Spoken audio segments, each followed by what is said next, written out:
ഞാനേ രാവിലെ എഴുന്നേറ്റപ്പോ സന്തോഷ വാർത്ത നമ്മുടെ മണി കലാഭവമണി പുള്ളി വിളിച്ചേക്കണ്. പുള്ളി ഒന്ന് കാണണമെന്നും പറഞ്ഞിട്ട്. ഞാൻ വിളിച്ചല്ല, നീ വിളിച്ചിട്ടാ? അതെ, പുള്ളി ഞാൻ വിളിച്ചേ. വിളിച്ചപ്പോ ഇവിടെ അടുത്തുണ്ട്, ഇവിടെ കളപ്പുറക്കലുണ്ട്, എല്ലാരും ഉണ്ട് ഇവിടെ, ഒത്തിരി ഇടന്മാരുണ്ട്. തരൊന്നുമില്ല, ഞാൻ മാത്രമേ ഉള്ളൂ. അതെ, പുള്ളിമാരോ ഇപ്പൊ പുള്ളി മാത്രമേ ഉള്ളൂ. അതെ അതെ. അപ്പൊ ഒന്ന് എന്താന്ന് ചോദിച്ചേട്ടെ. അല്ല അഭിനയം പറഞ്ഞു കൊടുക്കാനായിരിക്കുള്ളൂ. നമ്മുടെ പയ്യനാ. ശരി. അപ്പൊ എന്നോട് പറഞ്ഞു കേട്ടല്ലോ, ലൊക്കേഷനിൽ ഏത് ലൊക്കേഷനിലായിരുന്നു? ലൊക്കേഷനിൽ ഞാൻ ഈ ലൊക്കേഷനിലായിരുന്നു. സാറ്റിസ്ഫാക്ഷൻ ആയി? പിന്നെ എല്ലാം ഫാഷനല്ലേ. ആക്ഷൻ? പിന്നെ ആക്ഷനും അല്ലാണ്ട് മൊത്തത്തിൽ നിപ്പ് കണ്ടിട്ട് ഒരു ബ്ലാക്ക് കാറ്റ്സിന്റെ ഒരു കട്ടുണ്ടല്ലേ. ബോഡിഗാർഡ് അല്ലാണ്ട് ആണല്ലേ. എങ്ങനെ കാര്യങ്ങൾ എങ്ങനെ പോകും? കാര്യം ഉഷാറായി പോകണം.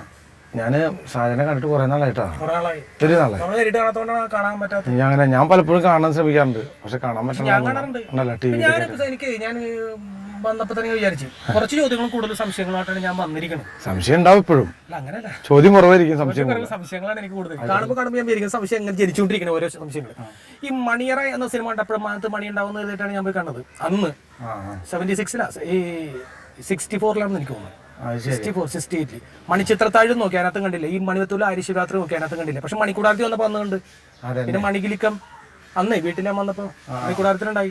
പിന്നെ മണികിലിക്കത്തിലുണ്ട്. പിന്നെ നിക്കടാമണി നടക്കട അവിടെ കൊട്ട് മണി ഒന്നായി. മണിച്ചേട്ടൊന്നും കാണാനൊന്നും ഉണ്ടാറില്ല. പിന്നെ അങ്ങനെ എല്ലാ കുറച്ച് പടങ്ങളിലൊക്കെ ഉണ്ടായിരുന്നു. അപ്പൊ പിന്നെ ആകെ കണ്ടതും കേട്ടതും ഈ മണിവീണ മീട്ടുമ്പോൾ എന്നുള്ള പരിപാടിയാണ്.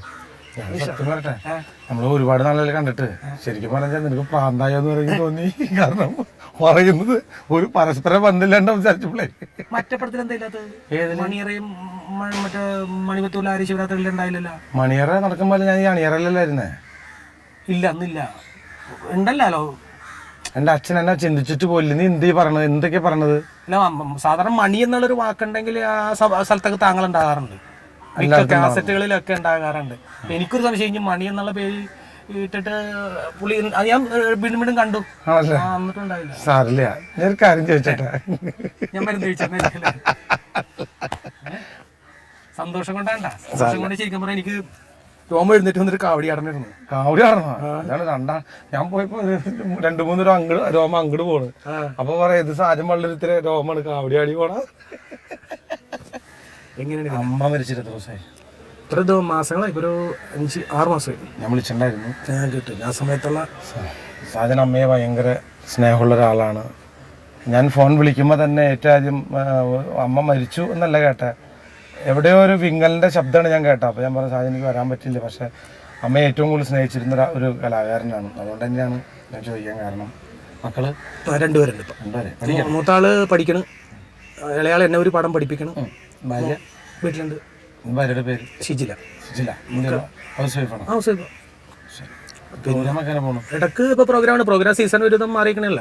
ഇപ്പൊ ഈ സാമ്പത്തിക മാന്ദ്യം കാരണം, ദാമ്പത്യമല്ല പ്രശ്നം, സാമ്പത്തികമാണ് പ്രശ്നം നമുക്ക്. അത് കാരണം ഈ ചില പരിപാടികളൊക്കെ കുറഞ്ഞു. പിന്നെ ഉള്ള സ്ഥലത്ത് നമുക്ക് ചെല്ലാൻ പറ്റുള്ള അവിടെ വേറെ ആൾക്കാരാണ്, കലാകാരന്മാര് വളർന്നു എന്നാണ്.